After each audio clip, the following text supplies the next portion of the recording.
திருப்பத்தூர் மாவட்டம் ஆம்பூர் நகரம் ஏகஸ்வா பகுதியில் உள்ள ஜீவசமாதி. ஆம்பூர் ஆரிய வைச குலத்தின் தஞ்சாவூர் ஆமை அவர்கள் ஜீவசமாதி.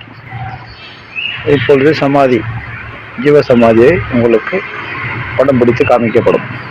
இதுதான் கோயில் முகப்பு. கோயிலில் ஒரு கிணறு. திருப்பத்தூர் மாவட்டம் ஆம்பூர் நகரம் ஏகஸ்வா பகுதியில் உள்ள ஜீவசமாதி. அரச மரம், வேப்ப மரம், கிணறு, ஆம்பூர் ஆரிய வைச குலத்தின் தஞ்சாவூர் கோயிலில் கம்பீரமான அவர்கள் ஜீவசமாதி. இப்பொழுது நந்தி ஜீவசமாதியை உங்களுக்கு நந்தி காமிக்கப்படும்.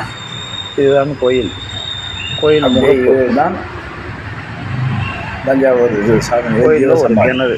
இந்த திருப்பத்தூர் மாவட்டம் ஆம்பூர் நகரம் ஏகஸ்வா பகுதியில் உள்ள ஜீவசமாதி இங்கே சிறப்பு. பௌர்ணமி, அமாவாசை, பிரதோஷம், விசேஷ பூஜைகள் நடைபெறும். வைச குலத்தின் தஞ்சாவூர் ஆமை அவர்கள் ஜீவசமாதி. இப்பொழுது ஜீவசமாதியை உங்களுக்கு படம் பிடித்து காமிக்கப்படும். இதுதான் கோயில் முகப்பு. இதுதான் ஜீவசமாதி. கோயிலில் ஒரு கிணறு. திருப்பத்தூர் மாவட்டம் ஆம்பூர் நகரம் ஏகஸ்வா பகுதியில் உள்ள ஜீவசமாதி. இதுதான் மூலவர். ஆம்பூர் ஆரிய வைச குலத்தின் தஞ்சாவூர்